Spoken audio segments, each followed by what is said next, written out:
In this video, we are looking at Union of India versus Mohit Mineral Private Limited case 2018. This case is very comprehensive and it is related to a number of provisions and acts of central and state government. इस case को बेहतर समझने के लिए हमें GST का थोड़ा सा बैकग्राउंड देखना होगा। जीएसटी 2017 में इम्प्लीमेंट हुआ। 2017 के पहले इंडिया में बहुत ही ज़्यादा कॉम्प्लेक्स और ओवरलैपिंग टैक्स सिस्टम था, जिसकी वजह से ऑर्डिनरी मैन के लिए इस टैक्स सिस्टम को समझ पाना बहुत ही ज़्यादा मुश्किल था और साथ साथ में ये ईज़ ऑफ डूइंग बिजनेस के लिए भी अच्छा नहीं था। इस प्रॉब्लम को टैकल करते हुए पार्लियामेंट ने 2017 में goods and services tax GST introduce किया, जहां पर उन्होंने सारे स्टेट और सेंट्रल टैक्सेस को इस जीएसटी टैक्स के अंदर सबज्यूम कर दिया। टैक्स के साथ साथ उस टाइम पर एग्जिस्टिंग सरचार्जेस और सेस को भी इसके अंदर सबज्यूम कर दिया गया। यहाँ पर हमें एक और टर्म समझना ज़रूरी है, जो कि है सेस। टैक्स पर लगने वाला टैक्स जो कि एक स्पेसिफिक पर्पस के लिए लगाया गया है, उसे हम सेस कहते हैं। सेस एक स्पेसिफिक पर्पस के लिए टैक्स के ऊपर लगने वाला टैक्स है। यहाँ पर स्पेसिफिक पर्पस कीवर्ड है, मतलब ये टैक्स सिर्फ और सिर्फ उन कामों के लिए इस्तेमाल किया जा सकता है जिसके लिए इसे लगाया गया है। फॉर एग्जांपल, अगर एजुकेशनल सेस लगाया गया है तो उससे जितना भी टैक्स कलेक्ट होगा, उस कलेक्टेड टैक्स से आप सिर्फ और सिर्फ एजुकेशन में ही इन्वेस्ट कर सकते हैं, किसी और चीज़ में नहीं। So now finally coming to the acts to which our case is related. Firstly, ये केस रिलेटेड है इंडियन कॉन्स्टिट्यूशन के पार्ट 12 से, जो कि डील करता है फाइनेंस सब्जेक्ट से। आर्टिकल 265 ये कहता है कि कोई भी टैक्स ना तो लगाया जाएगा ना ही कलेक्ट किया जाएगा एक्सेप्ट अथॉरिटी ऑफ लॉ के। मीन्स सिर्फ और सिर्फ लॉ की अथॉरिटी से ही कोई टैक्स लगा सकता है या टैक्स को कलेक्ट कर सकता है। सेकेंड, ये केस मेनली रिलेटेड है GST compensation to states act 2017 और जीएसटी कंपनसेशन सेस रूल 2017 की कॉन्स्टिट्यूशनल वैलिडिटी से। और इसी GST compensation to states act 2017 के अंदर जो सेंट्रल गवर्नमेंट ने पावर को एक्सरसाइज कर रूल्स फ्रेम किए हैं, उनकी कॉन्स्टिट्यूशनल वैलिडिटी से। इंडियन कॉन्स्टिट्यूशन में अमेंडमेंट के लिए constitution 122nd amendment bill 2014 propose किया गया। ये अमेंडमेंट्स रिलेटेड थे जीएसटी को इंट्रोड्यूस करने के लिए स्टेट और यूनियन दोनों को कंकरेंट टैक्सिंग पावर्स देने के लिए, जहां पर उनके पास जीएसटी को लागू करने के लिए लॉ बनाने की पावर हो। और ये जीएसटी लागू होगा हर एक ट्रांजैक्शन पर जो कि रिलेटेड है गुड्स या सर्विस या दोनों गुड्स और सर्विसेज से। यहाँ पर यूनियन और स्टेट्स के अलावा यूनियन टेरिटरीज जिनकी अपनी स्टेट लेजिस्लेटिव असेंबली है, उन्हें भी ये पावर दी गई। 2014 के अमेंडमेंट बिल के बाद 2016 में कॉन्स्टिट्यूशन 101 अमेंडमेंट एक्ट लाकर कॉन्स्टिट्यूशन को अमेंड कर दिया गया, जहां पर new articles 246A, 269A and 279A insert किए गए। आर्टिकल 268A को ओमिट किया गया और 7th शेड्यूल में जो लिस्ट दी गई है, उनमें से लिस्ट 1 और लिस्ट 2 में कुछ अमेंडमेंट्स किए गए। आर्टिकल 246A पार्लियामेंट को एक्सक्लूसिव पावर देता है जीएसटी के रिस्पेक्ट में लॉ बनाने के लिए, जहां पर किसी भी गुड्स या सर्विसेज या दोनों का सप्लाई होता है इंटर स्टेट ट्रेड या कॉमर्स से रिलेटेड। सो इंटर स्टेट कॉमर्स या ट्रेड से रिलेटेड जहां पर भी गुड्स या सर्विसेज या इन दोनों का सप्लाई चल रहा है, उसके रिस्पेक्ट में जीएसटी से रिलेटेड लॉ बनाने के लिए एक्सक्लूसिव पावर पार्लियामेंट के पास है।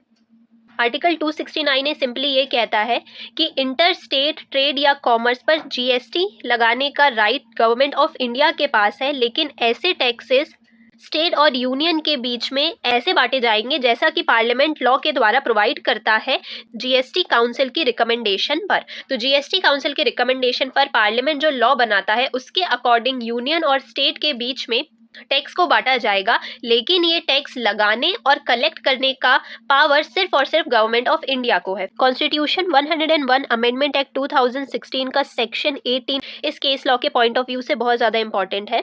Section 18 is related to the compensation to states for loss of revenue on accounts of introduction of GST.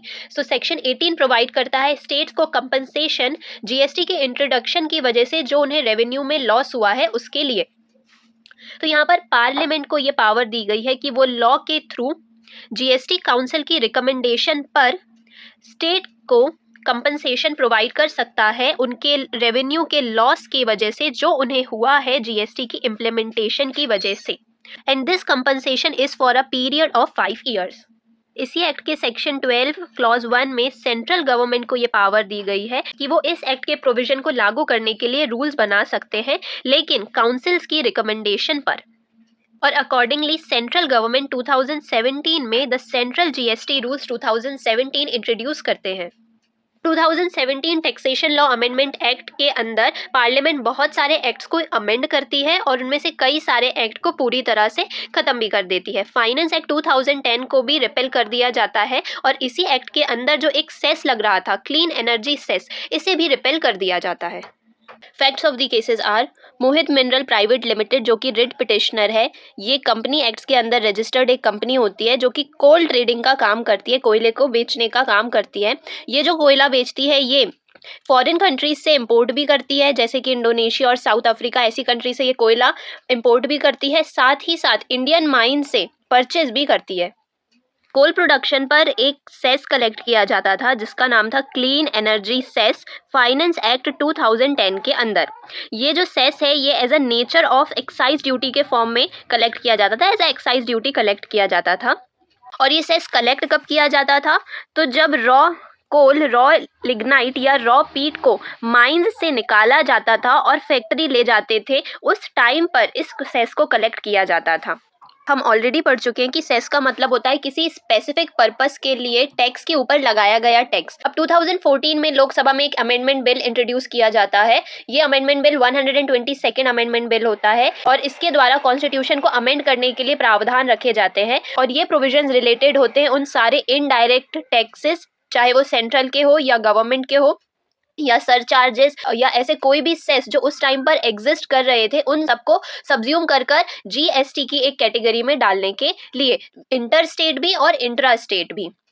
तो सारे जो इतने सारा कॉम्प्लिकेटेड सिस्टम था, सारे इनडायरेक्ट टैक्सेस जो इतने सारे लग रहे थे चीज़ों पर, या जो उन पर सरचार्ज था या सेस था, उन सबको एक अम्ब्रेला कंसेप्ट जीएसटी के अंदर लाने के लिए कॉन्स्टिट्यूशन में अमेंडमेंट करने के लिए constitution 122nd amendment bill Lok Sabha में 2014 में पेश किया जाता है। अब इस अमेंडमेंट बिल के बाद फाइनली कॉन्स्टिट्यूशन 101 अमेंडमेंट एक्ट 2016 में हम कॉन्स्टिट्यूशन को अमेंड कर देते हैं और अमेंड कर हम एक नया टैक्स सिस्टम जीएसटी इंट्रोड्यूस करते हैं, जिसके अंदर उस टाइम पर एग्जिस्टिंग सारे इनडायरेक्ट टैक्सेस, सरचार्जेस, सेस सबके सब इंक्लूड हो जाते हैं और अब बचता है सिर्फ और सिर्फ एक टैक्स, जीएसटी। इसी 2016 के अमेंडमेंट एक्ट के अंदर सेक्शन 18 होता है जो कि पार्लियामेंट को ये पावर देता है कि वो 5 साल तक जो जीएसटी इंट्रोड्यूस करने की वजह से स्टेट को जो रेवेन्यू लॉस हुआ है, इतने सारे जो इनडायरेक्ट टैक्सेस थे, सरचार्ज थे, सेस थे, उनसे जो स्टेट कमा रही थी, अब वो उसमें थोड़ी सी तो कमी आई होगी क्योंकि जीएसटी एक ही टैक्स है जिसके अंदर आपने ये सब कुछ इंक्लूड कर दिया है। तो जो रेवेन्यू लॉस हुआ है स्टेट को, वो इतनी जल्दी तो उससे कोप अप नहीं कर पाएगी। तो इसीलिए पार्लियामेंट के पास सेक्शन 18 के अंदर ये पावर दे दी कि पार्लियामेंट चाहे 5 साल तक एज अ कंपनसेशन स्टेट को देना पड़ेगा जीएसटी के इम्प्लीमेंटेशन के कारण। 2017 में पार्लियामेंट 3 एक्ट इनेक्ट करती है, the central GST act, the integrated GST act, the GST compensation to state act 2017। यहाँ पर बाकी 2 एक्ट तो ठीक है, लेकिन जो the GST compensation to state act 2017 था ये कंट्रोवर्शियल था और इसी के अराउंड ये सारा का सारा केस है। अब 2017 में टैक्सेशन लॉ अमेंडमेंट एक्ट 2017 के तहत जितने भी अलग अलग प्रकार के सेस उस टाइम पर एग्जिस्ट करते थे, इंक्लूडिंग क्लीन एनर्जी सेस जो कि रिट पिटिशनर पे करता था कोल प्रोडक्शन पर, उन सभी सेस को रिपेल्ड कर दिया जाता है।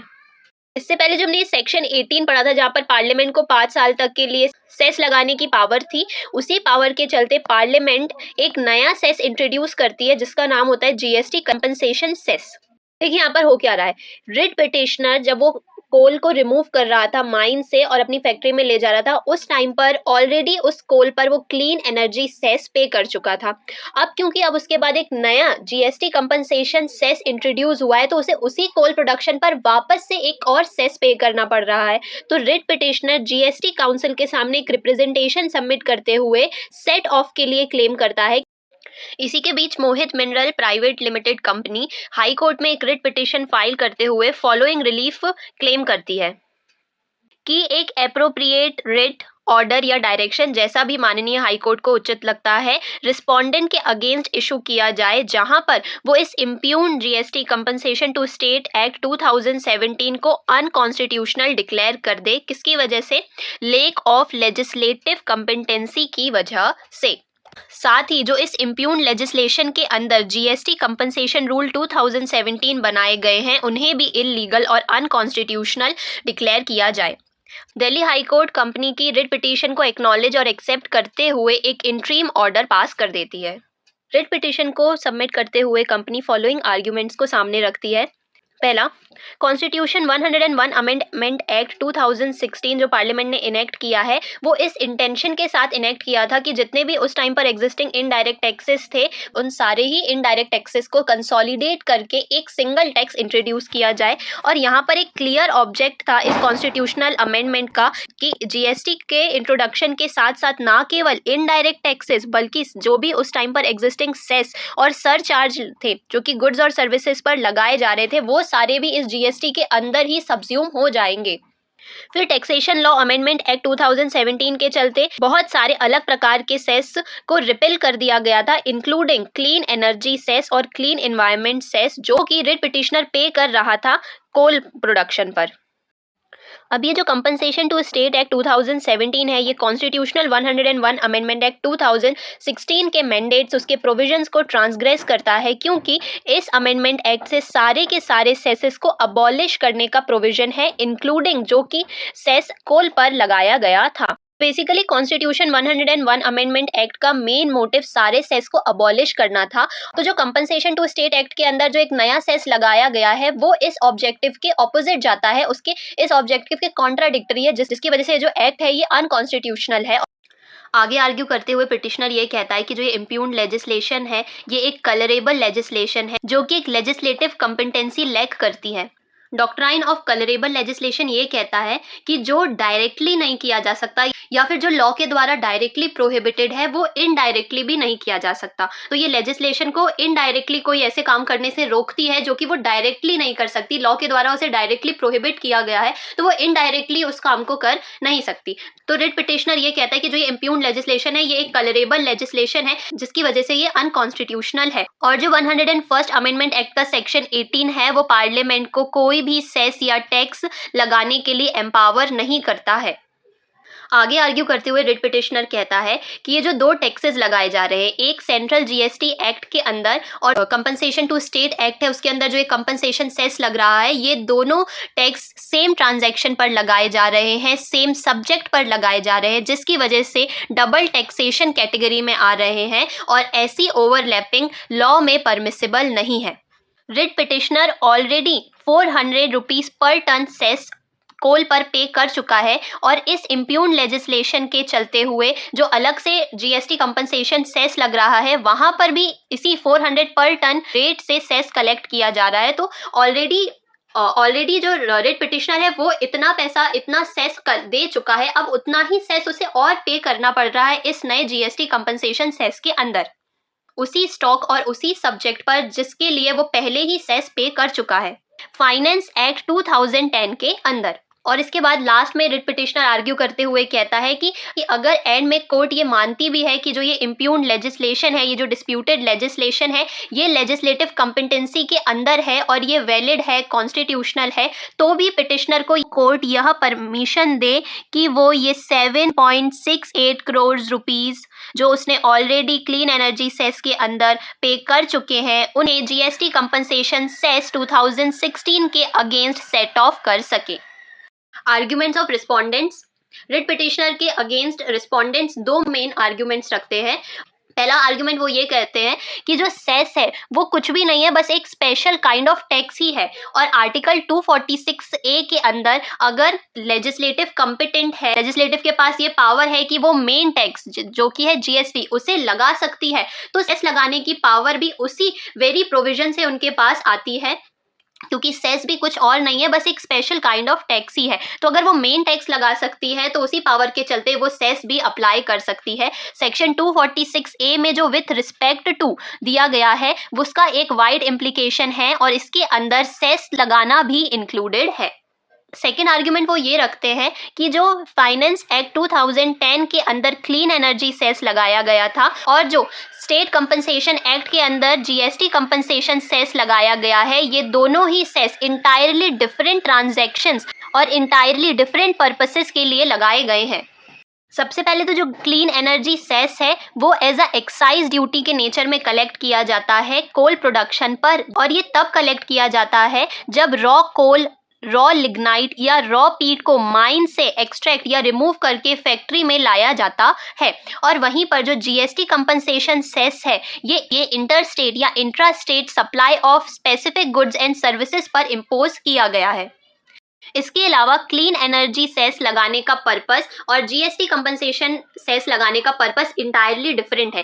क्लीन एनर्जी सेस लगाया जाता है ताकि हम क्लीन एनर्जी इनिशिएटिव को प्रमोट या जो भी उससे रिलेटेड रिसर्च है उसको फंड या फाइनेंस कर सके, या क्लीन एनर्जी एरिया में या और अदर पर्पसेस जो उससे रिलेटेड है उनके उस एरिया में काम कर सके, उस एरिया में रिसर्च कर सके, इन एनर्जी को प्रमोट कर सके, इसलिए उसे कलेक्ट किया गया था, इसीलिए उसे लगाया गया था। वहीं पर जो जीएसटी कंपनसेशन सेस लगाया गया था उसका मेन मोटिव है स्टेट को कंपनसेशन देना उस लॉस के लिए जो उन्हें जीएसटी की इम्प्लीमेंटेशन की वजह से हुआ है। तो ये दोनों जो सेस है ये कंप्लीटली डिफरेंट ट्रांजैक्शंस और कंप्लीटली डिफरेंट पर्पसेस के लिए लगाए गए हैं, तो डबल टैक्सेशन की कैटेगरी में नहीं आते। Thus the Parliament does not lack legislative competence to enact compensation to State Act 2017, nor the legislation can be said to be colorable legislation. तो दोनों पक्षों के आर्ग्यूमेंट सुनने के बाद honourable high court following issues frame करती है। यहाँ पर मेन 5 इश्यूज होते हैं क्वेश्चन में। पहला, whether the compensation to state act 2017 is beyond the legislative competence of parliament, क्या जो compensation to state act 2017 है ये legislative competency of parliament के beyond है। Second, whether the compensation to state act 2017 violates constitution 101 amendment act 2016 and is against its objective, क्या compensation act जो 101 constitutional amendment act है इनके provisions इनके objectives के खिलाफ जाता है और इस act को violate करता है। Third, whether the compensation to states act 2017 is a colorable legislation, colorable legislation है कि नहीं। Fourth, whether levy of compensation to state cess and GST on the same taxing event is permissible in law, क्या compensation to state cess और जो GST एक ही taxable event पर collect किए जा रहे हैं वो permissible है या नहीं law के according। And last, whether on the basis of clean energy cess paid by the petitioner till 30/6/2017 the petitioner is entitled for set off in payment of compensation to state cess, जो clean energy cess petitioner already 30 जून 2017 तक पे कर चुका है same taxable subject पर, क्या उसके basis पर ये कंपनसेशन टू स्टेट्स सेस के अगेंस्ट सेट ऑफ करने के लिए एंटाइटल्ड है या नहीं। Okay, moving to the judgement of high court of Delhi. सारे इशू को 1 बाय 1 कंसिडर करके हाई कोर्ट अपने डिसीजंस देती है। Issue number 1, whether the compensation to states act 2017 is beyond the legislative competence of Parliament. इस इशू को answer करते हुए हाई कोर्ट कहते हैं कि जो आर्टिकल 248A है वो डील करता है रेसिड्यूअरी पावर ऑफ लेजिस्लेशन से, जो कहता है कि पार्लियामेंट के पास एक्सक्लूसिव पावर है उन मैटर से रिलेटेड लॉ बनाने के लिए जो मैटर ना तो कंकरेंट लिस्ट और ना ही स्टेट लिस्ट के अंदर आते हैं। और जो इम्पोजिशन ऑफ टैक्स सब्जेक्ट है ये ना तो कंकरेंट लिस्ट के अंदर आता है और ना ही स्टेट लिस्ट के अंदर आता है, मतलब पार्लियामेंट के पास रेसिड्यूअरी पावर है इम्पोजिशन ऑफ टैक्स से रिलेटेड।